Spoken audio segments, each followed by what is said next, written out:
orang bayi di Tapanuli Tengah, Sumatera Utara harus dievakuasi dalam kontainer saat bencana banjir bandang terjadi.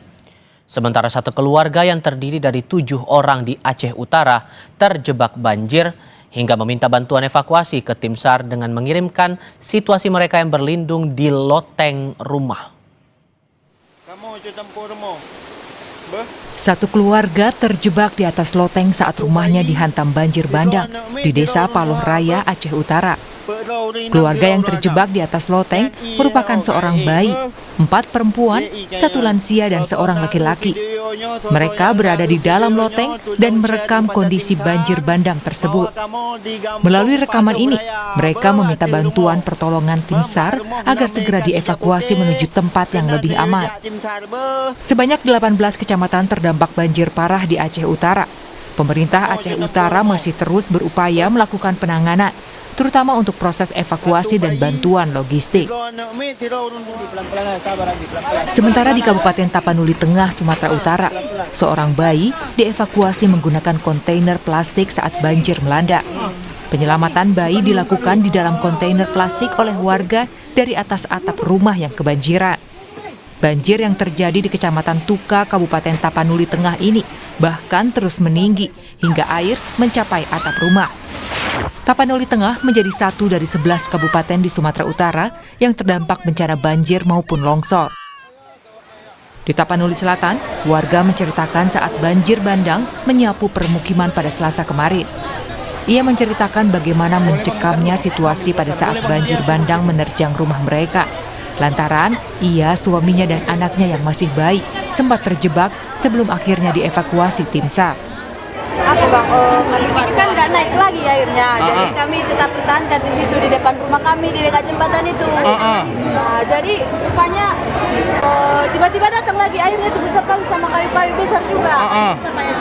Jadi di sini juga udah besar, sebelah sana jadi cap, kejepitlah kami nggak tahu lagi kami harus gimana. Jadi makanya lah di situ kami bisa bertahan sampai besar lagi airnya itu. Berarti ibu sempat terjebak ya dengan keadaan kami di situ. sama adiknya ini ikut terjebak. Sama siapa aja kakak di situ waktu itu? Situasinya saat itu kak? Kami pasrah, berserah diri kepada Allah. Karena saat itu air itu udah di depan kami, Bapak. Di depan kami, jadi kami nggak bisa ke sana, nggak bisa di sini. Semuanya udah nggak tahu lagi mau ngapain. Selain Juliana, terdapat 2.000 lebih pengungsi yang terbagi dalam 6 posko di wilayah Kecamatan Batang Toru, Tapanuli Selatan, Sumatera Utara, yang untuk sementara tinggal di pengungsian. Tim Liputan, Kompas TV.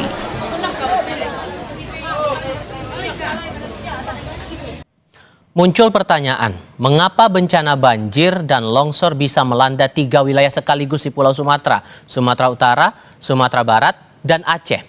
Apa penyebabnya, lalu bagaimana memitigasinya agar tidak memakan banyak korban? Kami diskusikan ini bersama para narasumber. Bergabung saat ini lewat sambungan daring Kepala BMKG periode 2017-2025 Dwi Korita Karnawati dan Direktur Eksekutif Walhi Sumatera Utara Rianda Purba. Selamat malam semuanya, dengan Tifal di sini. Apa kabar? Selamat malam. Terima kasih. Assalamualaikum warahmatullahi wabarakatuh. Waalaikumsalam warahmatullahi wabarakatuh. Terima kasih sudah bergabung bersama kami. Bang Rianda dengan Tifal di sini. Suara Tifal terdengar, Bang? Ya, kedengaran dengan baik. Selamat malam. Terima kasih sudah bergabung bersama kami kali ini. Bu Dwi, saya mau konfirmasi ke Anda dulu. Awalnya kan disebutkan ini dipicu siklon tropis Koto dan ada bibit siklon 95B. Lalu kemarin BMKG sudah memberikan update terbaru bahwa ini berubah menjadi siklon tropis Senyar. Apakah siklon tropis semacam ini sering terjadi di wilayah kita atau justru ini baru kali pertama, Bu?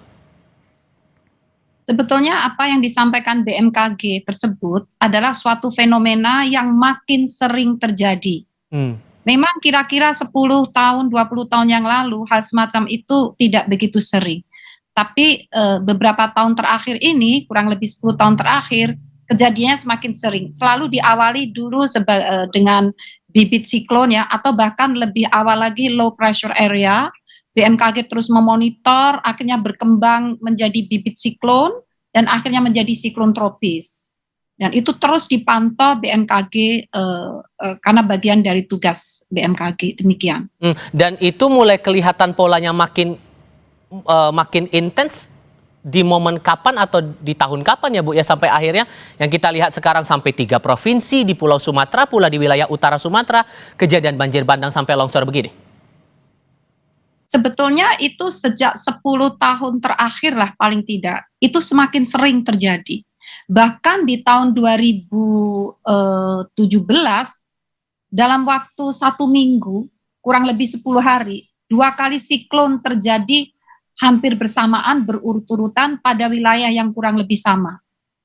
Dan itu semakin terus berkembang ya, terutama di bulan November sampai Maret, April, kemudian nanti periode berikutnya saat matahari berada di belahan bumi utara itu nanti juga akan terjadi lagi, terulang lagi. Dan siklus ini akan berulang di wilayah yang sama atau mungkin bakal bergerak ke daerah lain, Bu? Jadi biasanya itu akan punah. Jadi ini siklon ini sudah berkembang menjadi siklon ya, dan bergerak ya. Biasanya kemudian kalau sudah memasuki zona lintang 10 derajat, itu akan memutar balik meninggalkan wilayah Indonesia. Dan akhirnya kehabisan energi dan punah. Namun sebelum energi itu habis, itu sudah memporak-porandakan wilayah-wilayah yang dilaluinya. Dan BMKG selalu memberikan informasi jalur lintasannya tuh lewat mana saja. Dan saya melihat juga sudah ada press conference dari BMKG menyebutkan dalam beberapa hari ini yang akan terdampak wilayah Sumatera Utara, Aceh, Riau, Sumatera Barat. Itu berdasarkan lintasan siklon tadi. Termasuk Kepulauan Riau juga ya, dihitung dari kemarin konvers dalam 2-3 hari ke depan. Bentuk dampak dari siklon ini apa, Bu? Nah, dampaknya terutama kalau dampak langsung itu misalnya di lautan itu mengakibatkan gelombang tinggi, angin kencang ya, dan juga cuaca yang semakin ekstrim, bahkan sampai juga dampak itu ke darat. Ke daratan Sumatera Utara ya, di daratan di Pulau Sumatera, misalnya di Sumatera Utara, kemudian tadi Kepulauan Riau, Sumatera Barat, Aceh, itu diprediksi bahwa dapat memicu terjadinya bahaya hidrometeorologi seperti banjir, banjir bandang, longsor ya, angin kencang, kilat petir. Itu disampaikan oleh BMKG. Namun poin yang perlu saya sampaikan bahwa siklon tropis, hujan ekstrim yang diakibatkan itu adalah sebagai pemicu. Tanpa siklon tropis pun wilayah-wilayah yang disebutkan tadi itu sudah rawan. Alamnya itu karena proses tektonik, kondisi geologi membentuk pegunungan, bukit barisan, terbentuk patahan-patahan aktif, dan bukit itu terpotong-potong oleh patahan dan kekar-kekar. Jadi pegunungan itu adalah pegunungan yang rentan, rawan, memang berbakat untuk mengalami longsor. Tinggal menunggu pemicunya. Nah, hujan lebat ekstrim itu adalah pemicu. Sehingga selama tidak ada pemicu, itu insya Allah tidak akan terjadi gerakan longsor tadi ataupun banjir bandang dan banjir. Demikian. Buat Walhi, Bang Rianda, Anda juga sependapat dengan pernyataan Bu Dwi bahwa sebetulnya yang menjadi faktor bukan semata karena cuaca saja makanya terjadi bencana seperti yang di Sumatera Utara, bahkan catatannya sudah ada 4 kabupaten kota yang terdampak di sini. Lahan juga, Pak. Sorry Bu, saya kasih giliran ke Bang Rianda dulu ya. Oh ya, maaf. Ya. Bang Rianda silakan. Ya, terima kasih Bang. Nah, iya, untuk faktor cuaca itu menjadi salah satu pemicu. Nah, kemudian dilanjutkan dari wilayah topografi. Nah, topografi di wilayah sekitar Kabupaten Tapanuli Tengah, Sumatera Utara, Tapanuli Selatan, itu kan di bawah kaki dan berada di lereng-lereng sepanjang bukit barisan di wilayah 2 kabupaten tersebut yang kita sebutkan. Nah, semakin diperparah saat adanya cuaca ekstrim dalam beberapa hari terakhir, tentunya karena perubahan tutupan lahan dan hutan di wilayah daerah aliran sungai dan perbukitan-perbukitan sepanjang di Kabupaten Tapanuli Selatan, Tengah, dan Utara. Dan itu Nah, terjadi di sudah situ dalam kalau- kurun berapa tahun ke belakang ini, Bang? Nah, kalau kita analisis dalam beberapa tahun terakhir ya, contohnya misalnya kita cek dari di wilayah hulu Kabupaten Tapanuli Tengah dan Tapanuli Selatan, dalam 9 tahun terakhir itu 2000-an hektar hutan itu sudah rusak, Bang, sudah ditebang. Nah, faktornya ditebang itu ada yang secara legal karena ada pembangunan infrastruktur seperti PLTA Batang Toru, kemudian juga ada pertambangan emas di sana, dan kemudian ada juga aktivitas perkebunan kayu rakyat PT Toba Pelestari. Ini aktivitas industri ekstraktif tersebut juga memperparah dari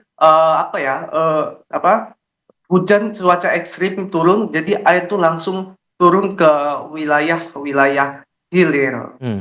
Oke. Makanya kalau kita lihat di beberapa video, Bang, di Kecamatan Batang Toru, di Jembatan Trikora, itu ada, ini jembatannya, itu kan banyak gelondongan kayu Ya. besar-besar.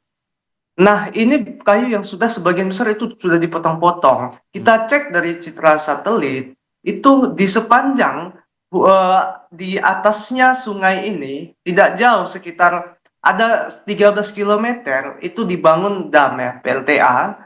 Nah, di situ banyak penebangan-penebangan karena Baik. pembangunan infrastrukturnya dan kayunya itu banyak dibiarkan. Oke. Nah, kita indikasikan besar salah satunya berasal dari aktivitas tersebut. Oke, dengan melihat fenomena ini ada perubahan cuaca, kemudian ada pengalihan fungsi lahan dari Kacamata Walhi juga ikut memberi sumbangsi di sini, maka kita harus punya kewaspadaan seperti apa lagi agar jangan sampai terulang lagi, bahkan jangan sampai memicu korban jiwa. Kita akan bahas ini usai jeda berikut.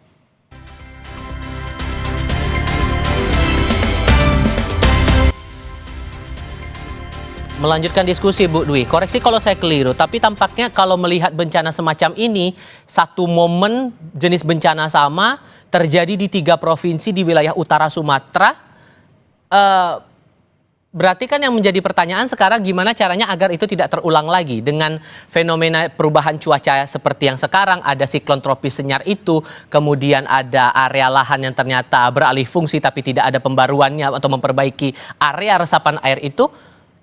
Kalau Anda sendiri sebagai sekaligus menjadi guru besar mitigasi bencana di UGM, Bu, langkah jangka pendek mitigasinya memungkinkan atau tidak? Atau justru ya kita berharap mitigasinya dalam waktu yang panjang nih? Terus terang saja sama Mas, jadi tadi saya katakan salah satu pemicunya itu alam, hujan. Tapi sesungguhnya pemicu yang non alam yang semakin lebih sering terjadi itu adalah perubahan tata guna lahan, kerusakan lahan. Dan perubahan tata guna lahan inilah sebetulnya yang juga memicu terjadinya perubahan iklim itu sendiri. Jadi kayak lingkaran setan. Jadi perubahan iklim, artinya cuaca ekstrim makin sering terjadi, itu kan dampak dari perubahan iklim. Kenapa terjadi perubahan iklim? Karena kandungan gas-gas rumah kaca di atmosfer kita itu semakin tinggi konsentrasinya, dan hal itu membuat selubung rumah kaca dan menghambat energi matahari, radiasinya terhambat untuk dilepaskan ke angkasa. Jadi terjadi pemanasan global. Pertanyaannya kenapa gas-gas rumah kaca itu semakin meningkat? Ya karena kerusakan dari lingkungan kita, pemanfaatan energi fosil, kemudian kerusakan lahan itu kan mengurangi pohon-pohon hijau daun yang bisa menyerap gas rumah kaca. Jadi sebetulnya lingkaran setan. Jadi ada kaitannya dengan kerusakan lahan, kenaikan gas rumah kaca, terjadinya perubahan iklim, dan terjadinya ekstrim. Lalu apa cara mengatasinya? Pulihkan lingkungan itu. Pulihkan lingkungan itu agar mengendalikan laju kenaikan suhu, mengendalikan perubahan iklim, dan mengendalikan agar kondisi ekstrim itu semakin terkendali. Di level itu masyarakat mereka bisa apa untuk mitigasinya, Bu? Misalnya penghijauan, jangan membuang sampah sembarangan. Sampah itu juga berkontribusi meningkatkan kandungan gas rumah kaca juga. Seperti itu. Jadi sampah diolah kembali, seperti itu. Jadi mengurangi optimum mungkin konsentrasi gas rumah kaca yang ada di atmosfer kita. Karena kalau itu tidak kita kurangi, suhu akan semakin panas, semakin meningkat, dan itu memacu siklus hidrologi. Siklus hidrologi menjadi terpacu, pertumbuhan awan-awan hujan semakin menghebat, Baik. kondisi ekstrim akan semakin sering terjadi. Demikian. Oke. Bang Rianda, kalau Anda pribadi dari Walhi melihatnya, kalau mau buat mitigasi semacam ini, maka posisinya untuk pemangku kebijakan di daerah terutama, karena Anda sudah menyinggung dari Walhi masalah area resapan air yang minim, seyakin apa bahwa mitigasi akan bisa dilaksanakan jangka pendek biar tidak terulang kejadian seperti ini? Nah, yang pertama Bang, kalau dalam jangka pendek itu pemerintah kabupaten, provinsi hingga pemerintah pusat itu bisa menghentikan aktivitas alih fungsi lahan tersebut, Bang. Nah, dengan misalnya tidak menerbitkan izin-izin baik itu perkebunan ataupun izin-izin hutan tanaman industri ataupun izin-izin objek investasi lainnya, karena di wilayah itu rimba terakhir Sumatera Utara yang punya kaya kandungan mineral, fungsi hidrologis, dan lain sebagainya. Masyarakat juga bergantung pada hasil hutan bukan kayunya. Nah, makanya itu yang pertama. Kemudian juga mengevaluasi perizinan-perizinan dari industri-industri ekstraktif yang di sana. Nah, beberapa industri itu memperluas areal-areal konsesinya. Itu harus dievaluasi. Nah, sebisa mungkin misalnya kita sudah menyampaikan beberapa posisi kita, selayaknya perusahaan-perusahaan hutan, baik itu tambang, hutan tanaman industri, hingga kemudian pembangunan infrastruktur yang menyalahi tidak sesuai dengan aturan, karena itu juga wilayah yang rentan gempa, Bang. Selain dia yang rentan banjir dan rawan longsor, tapi itu rentan gempa. Nah, itu sudah kita ingatkan sejak 7 tahun terakhir, agar pemerintah tidak melanjutkan pembangunan itu, tapi dilanjutkan juga. Inilah salah satu dampaknya yang kita tidak mau. Nah, kemudian bisa memformulasi dengan melalui kebijakan, Bang. Jadi menyusun kebijakan tata ruang di tingkat kabupaten, provinsi hingga nasional untuk wilayah kita sebutkannya ekosistem Harangan Tapanuli, Bang. Atau ekosistem Batang Toru. Itu diberikan fungsi perlindungan khusus untuk perlindungan lingkungan hidup gitu, Bang. Bakal panjang nggak nih bisa urusannya kalau menurut Anda bisa mencegah agar jangan sampai bencana serupa terulang kembali di kemudian hari? Ya, bisa, Bang. Karena gini, Bang, dengan adanya kebijakan itu tentunya kan pemerintah kabupaten yang punya wewenang ke desa-desa itu turut juga membatasi baik itu investor ataupun warganya yang ingin membuka lahan, itu bisa dibatasi. Nah, tapi itu kalau tingkat kebijakan jangka panjangnya memang, Bang. Baik. Nah, tapi yang jelas bagaimana menghentikan perluasan industri ekstraktif di sana. Dan yang sudah ada itu perlu dievaluasi dan jika mungkin ditutup. Nah, atau dicabut izin-izinnya. Nah, kemudian jangka pendeknya gini, Bang. Kita kan sudah 10 tahun terakhir, 10 tahun terakhir ini Walhi sangat intens itu bekerja bersama masyarakat di sana. Kita bareng kok, Bang, dengan desa-desa, turut di tingkat desa itu bagaimana sih menyusun RPJMDes yang berbasis lingkungan. Kita sama-sama memulihkan kawasan hutan gitu. Tapi itu inisiatif warga kok, Bang. Jadi sebenarnya warga itu di sini sebagai korban. Nah, cukuplah misalnya warga jangan dijadikan korban agar bagaimana pemerintah juga bisa belajar dari sudah kami tangkap poin dari situ. Mengatur tata guna lahan agar lebih lestari ke depan. Ini pelajaran berharga untuk semuanya. Saya rasa bahwa masalah lingkungan juga masalah kita bersama. Jangan sampai bencana yang sama terulang lagi. Bahkan ya jangankan di daerah yang sama, di daerah lain pun harapannya juga tidak terjadi hal-hal yang semacam ini. Bu Dwi Korita Karnawati, terima kasih. Bang Rianda, terima kasih.